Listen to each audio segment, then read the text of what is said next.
I stared at my phone, reading the text message for the 5th time. My mom's words felt like a knife twisting in my chest. Maybe it's better if you don't come to Sarah's baby shower this weekend. You know how things have been between you two lately. We just want this day to be perfect for her. Perfect for her. Always perfect for Sarah. I threw my phone onto the couch and walked to the window of my cramped studio apartment in Queens. Outside, life in New York City continued its relentless pace. People rushing to catch buses, mothers pushing strollers, families heading to Central Park for weekend picnics. Everyone seemed to belong somewhere, to have their place in the world. Everyone except me. The fight with Sarah had started 6 months ago at Dad's funeral. It seemed so stupid now, but at the time it felt like everything. After the service, when we were going through Dad's belongings, Sarah had picked up his old Martin guitar, the one he'd bought in 1987 when he was struggling to make it as a musician in Nashville. "This should go to the baby," she'd said, running her fingers along the worn wood.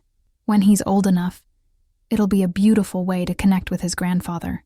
"But Dad taught me to play on that guitar," I'd protested. "Every Sunday for 10 years. He always said music was our special thing." Sarah's eyes had flashed with something I'd rarely seen from my perfect older sister: jealousy. "Everything was your special thing with Dad, Emma. You were his little protege, the one who inherited his artistic soul. Some of us weren't lucky enough to be the favorite." The words had hung in the air like poison. "Favorite? Are you kidding me? You were valedictorian. You went to Harvard. You married a surgeon. You have the corner office at the marketing firm. Mom brags about you to everyone she meets. I'm the one working 3 part-time jobs just to afford this shoebox apartment while I chase some impossible dream of making it as a songwriter. At least Dad believed in your dreams," Sarah had shot back. "Do you know what he said when I told him I was switching from pre-med to business? That's practical, honey. Very sensible. Not I'm proud of you or follow your passion. Just practical." That's when it all came spilling out. Years of perceived slights, of feeling like we were competing for our parents' attention and approval. Sarah accused me of being irresponsible and immature. I accused her of being cold and calculating. She said I lived in a fantasy world. I said she'd sold her soul for success. The guitar had become a symbol of everything wrong between us. In the end, Mom had taken it home, until we could decide properly. But the damage was done. We'd barely spoken since, communicating only through our parents when absolutely necessary. And now, I wasn't even welcome at her baby shower. I picked up my phone and scrolled through Instagram stories from the party. Sarah looked radiant in a flowing yellow dress, her hand resting on her 7-month bump. Our cousin Jessica had posted a video of the gift opening, with Sarah laughing as she held up tiny onesies and stuffed animals. Mom was in the background. Her face lit up with joy as she watched her perfect daughter celebrate her perfect life. The comments were filled with hearts and congratulations. "Sarah looks amazing. Can't wait to meet baby boy Thompson. Such a beautiful family." I was about to close the app when I saw a photo that made my heart stop. It was Sarah sitting in Dad's old armchair, the one Mom had moved to the living room after he died. She was holding a framed photo of Dad, and someone had captured the moment when her smile faltered, when grief flickered across her face despite the celebration around her. The caption read, "Wishing Grandpa Jim could be here to meet his first grandson." Suddenly, all my anger felt petty and small. Sarah was hurting too. She missed Dad just as much as I did. And here she was, about to become a mother for the first time, trying to celebrate while carrying the weight of his absence. I spent the rest of the weekend in my apartment, alternating between righteous indignation and crushing guilt. By Sunday evening, I'd written and deleted a dozen text messages to Sarah. Everything I typed sounded either too apologetic or too defensive. That's when I remembered the box. The wooden box had been sitting in my closet for months, wrapped in one of Dad's old flannel shirts. I'd found it while cleaning out his desk at Mom's house, tucked away in the bottom drawer behind tax documents and old warranty papers. At the time, I'd been too emotionally exhausted to examine it closely, so I'd just taken it home with a pile of his other belongings. Now, sitting on my bedroom floor, I carefully unwrapped it. The box was made of cherry wood, with intricate carvings along the edges. It looked handmade, like something Dad might have crafted in his garage workshop. There was no lock, just a simple brass latch that opened with a soft click. Inside, nestled in faded blue tissue paper, were items I'd never seen before. First, I pulled out 2 hospital bracelets, both tiny and yellowed with age. One read, Baby Boy Thompson, and the other, Baby Thompson. The dates were from 1989, 3 years before I was born, 2 years before Sarah. My hands were shaking as I reached for the next item, a knitted hat so small it could have fit in the palm of my hand.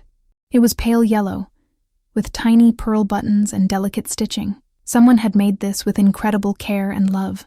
Beneath the hat were Polaroid photographs. The first showed Mom in a hospital bed, looking exhausted but radiant, holding a bundle wrapped in a blue blanket.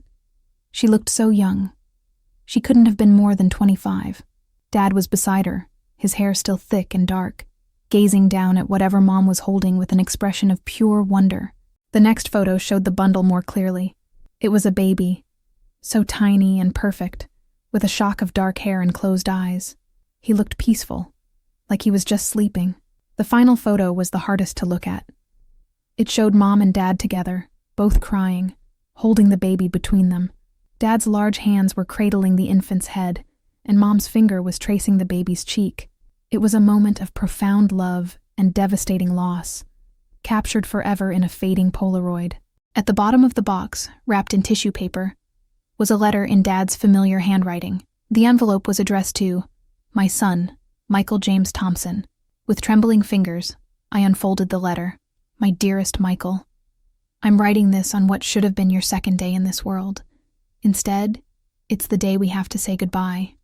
The doctors say your little heart just wasn't strong enough, that sometimes these things happen and it's nobody's fault. But knowing that doesn't make it hurt any less. Your mom and I have been talking about what to tell people, what to tell the family.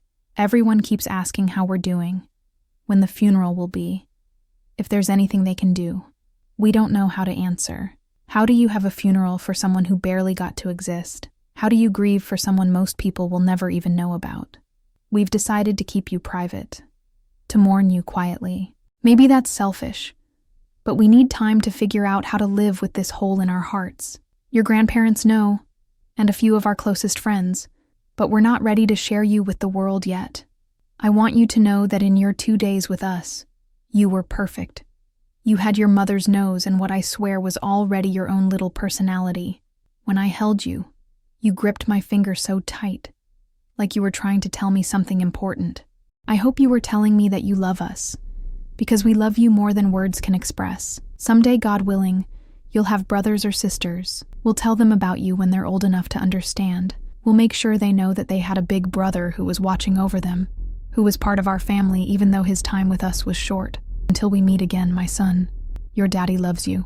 James Thompson, March 15th, 1989. I sat on my bedroom floor, crying so hard I could barely breathe. Our parents had lost a baby. Sarah and I had a brother we'd never known about. For over 30 years, Mom and Dad had carried this grief in silence. Suddenly, so many things made sense. The way Dad's eyes would sometimes get distant when he watched Sarah and me play as children. The reason Mom kept that old rocking chair in the attic, the one she claimed was too special to get rid of, but never explained why. The unspoken sadness that sometimes settled over our house during family celebrations, like someone important was missing. Someone was missing. Michael had been missing from every birthday, every Christmas, every family photo. He'd been the invisible presence in our home, the son and brother we'd never been allowed to know. And now Sarah was about to have a son of her own. She was about to experience the joy our parents had been denied, to hold the baby they'd lost. Did she know? Had they ever told her? I looked at the photos again, studying my parents' young faces. They looked so vulnerable, so heartbroken. I thought about all the times over the years when I'd complained about my problems, when Sarah and I had fought over trivial things, when we'd taken our family for granted. We'd been fighting over a guitar while our parents carried the memory of the son they'd lost. I knew what I had to do. The next morning, I called in sick to all 3 of my jobs and spent the day carefully photographing every item in the box. I wanted to preserve everything before I gave it back to my family, because that's what this was, I realized. This wasn't just Dad's secret. It was our family's missing piece. I drove to Kinko's and made copies of the photos and the letter, then went to a craft store and bought materials to create something special. If I was going to share Michael's story, I wanted to do it right. I spent hours creating a memory book. The first page had the hospital bracelets pressed behind protective film, with a simple inscription, Michael James Thompson, March 13th, 1989, forever loved, never forgotten. The following pages contained the photographs, the letter, and space for new memories that our family could add together. On the final page, I wrote my own letter. Dear Sarah, I found this box in Dad's desk, and I've been struggling with whether to share it, but I think Dad kept it because he always intended for us to know about Michael someday. Maybe he was waiting for the right moment. Or maybe he just couldn't find the words. I know we've been fighting, and I know I haven't been the sister you needed, especially during this pregnancy. I've been selfish and jealous and stuck in old patterns that don't serve either of us. But finding out about Michael has put everything in perspective. We have a brother who never got to meet us, who never got to fight with us over guitars or compete for attention or drive each other crazy the way siblings do. And here we are, wasting precious time being angry about things that don't really matter. I want to be part of your son's life, Sarah. I want to be the aunt who teaches him guitar and tells him stories about his grandfather and his Uncle Michael. I want us to be sisters again, the way Dad would have wanted. I'm sorry for everything. I love you. Emma. I placed everything in a new wooden box, one I'd found at an antique shop that reminded me of Dad's woodworking style. Then I drove to Sarah's house in Westchester. She lived in a beautiful colonial with a white picket fence and a garden that Mom helped her maintain. Her husband David's BMW was in the driveway next to Sarah's practical Honda. It was the picture of suburban success. Everything I'd once mocked but now recognized as the stability Sarah had always craved. I sat in my beat-up Toyota for 20 minutes, working up the courage to ring the doorbell. What if she slammed the door in my face? What if she thought I was trying to manipulate her? What if she already knew about Michael and was angry that I'd found out? Finally, I walked to the front door and rang the bell. I could hear footsteps inside, then Sarah's voice calling, "Coming!" When she opened the door, her expression shifted from surprise to wariness. She was wearing yoga pants and an oversized sweater, her hair pulled back in a messy bun. Even 7 months pregnant and dressed casually, she looked effortlessly put together. "Emma," she said carefully, "what are you doing here?" "I have something that belongs to our family," I said, holding up the box. "Something I think you need to see." She studied my face for a long moment, probably trying to determine if this was some kind of trick or manipulation. Then she stepped back and gestured for me to come in. "David's at the hospital," she said as she led me to the living room. "Emergency surgery. So it's just me." "That's probably better," I said. This is something private, family stuff." She lowered herself carefully onto the couch, one hand automatically going to her belly. "What kind of family stuff?" "Because if this is another attempt to guilt me about the guitar—" "It's not about the guitar," I interrupted. "Sarah, did you know that we had a brother?" Her expression froze. "What are you talking about?" I sat down beside her and placed the box on the coffee table. "I found this in Dad's desk.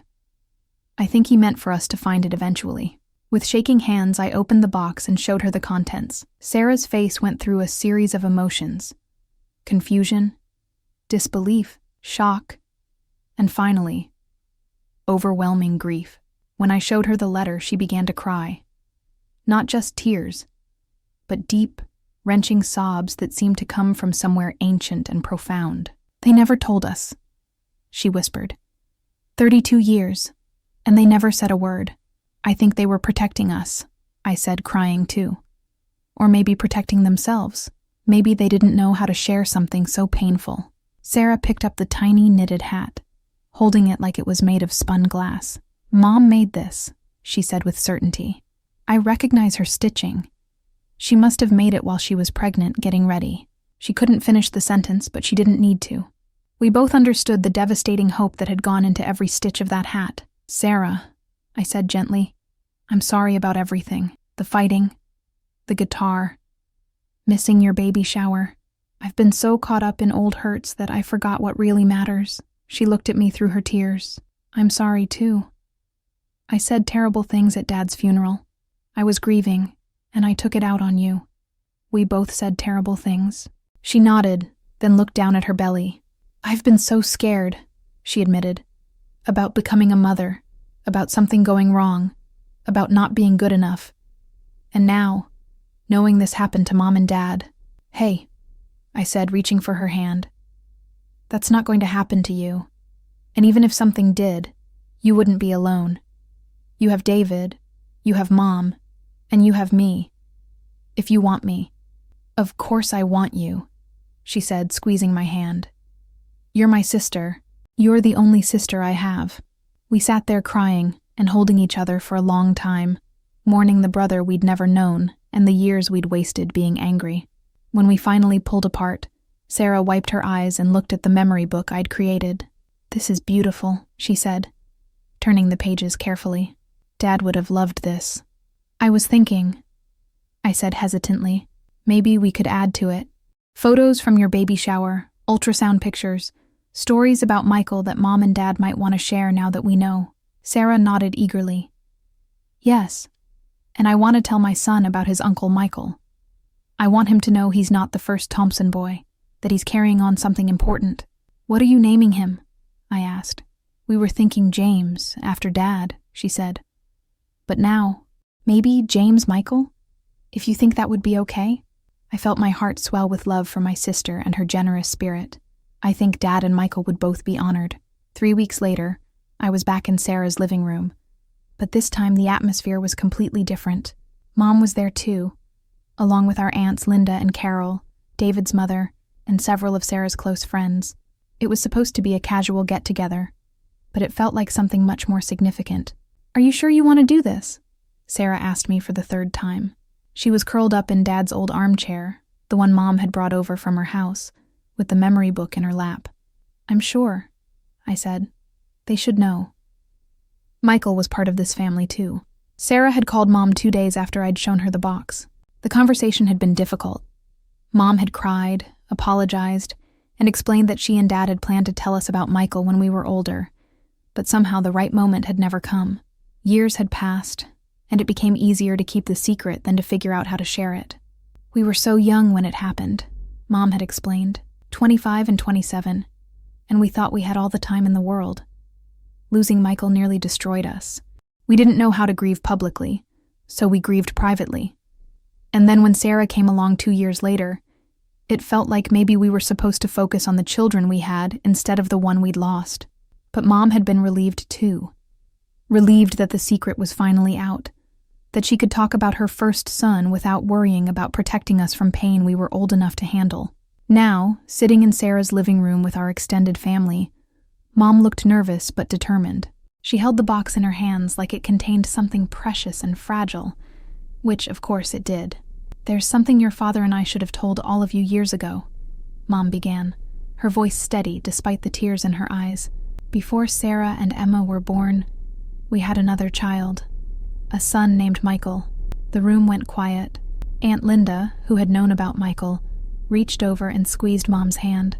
Aunt Carol, who hadn't known, looked shocked. Mom told the story slowly, showing the photographs and reading parts of Dad's letter.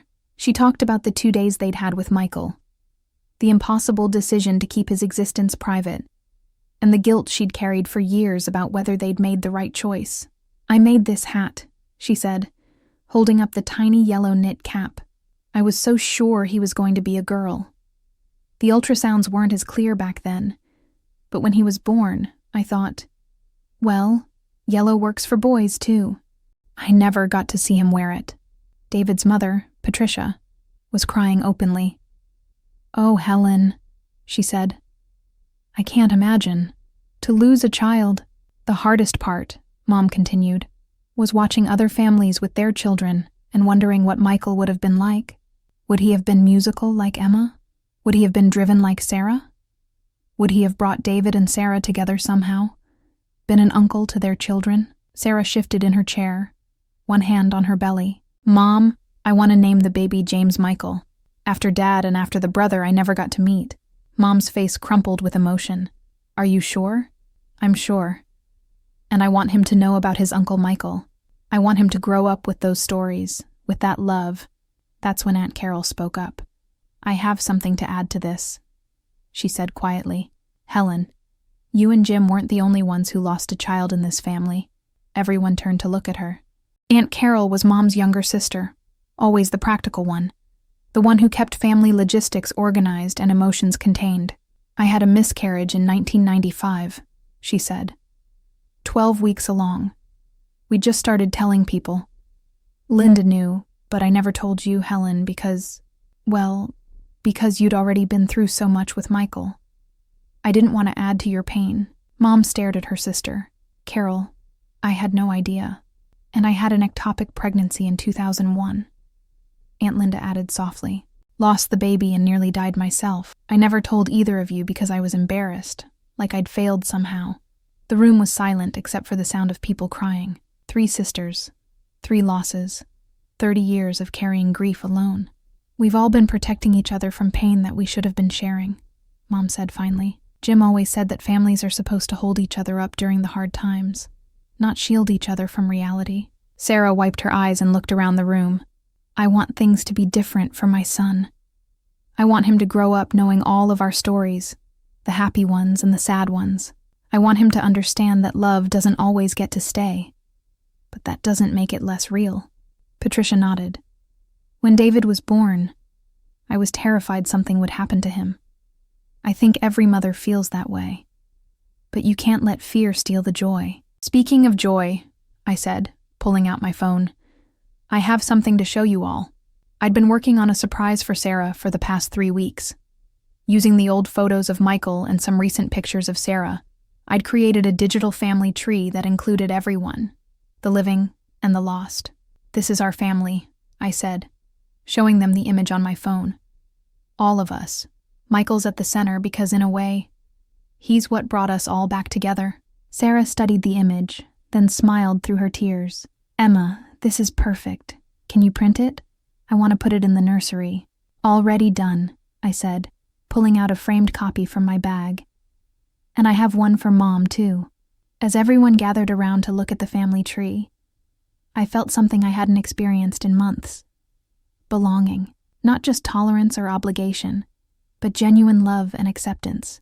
You know, Sarah said, struggling to stand up from the chair, there's something else I want to share.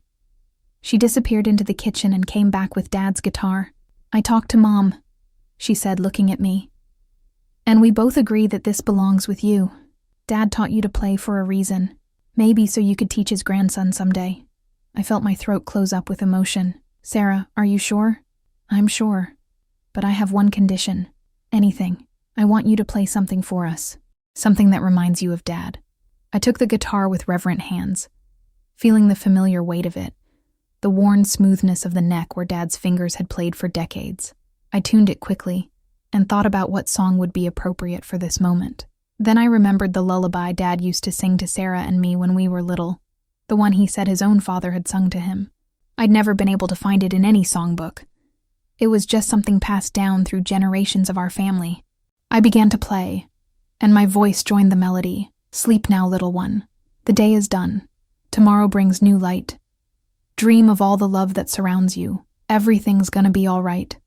Close your eyes and rest easy. You're safe here in our hearts. Love like ours is everlasting, even when we're apart. By the time I finished, everyone in the room was crying again.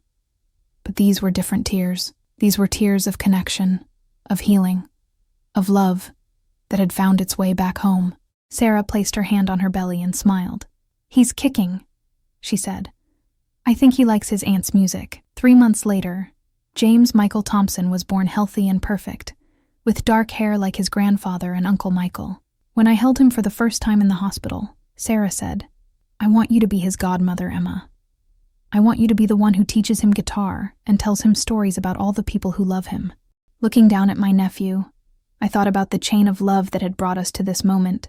Dad's guitar, Michael's brief but important life, the secrets that had nearly torn our family apart, but ultimately brought us back together. Hi, James Michael, I whispered to the baby. I'm your Aunt Emma. I have so many stories to tell you about your family, about your grandfather who would have loved you so much, about your Uncle Michael who's watching over you, about your mom who fought so hard to bring you into this world. The baby opened his eyes and seemed to look right at me, his tiny hand gripping my finger just like his Uncle Michael had gripped Dad's 33 years earlier. And I'm going to teach you to play guitar, I promised him. because music is our family language, and you, sweet boy, are our newest song. Outside the hospital window, snow was beginning to fall, covering the world in a blanket of quiet peace. Inside, our family was complete again. Not because we'd forgotten our losses, but because we'd learned to carry them with love instead of silence. Sometimes the most painful gifts really are the ones that matter most. And sometimes the stories we think have ended are really just beginning,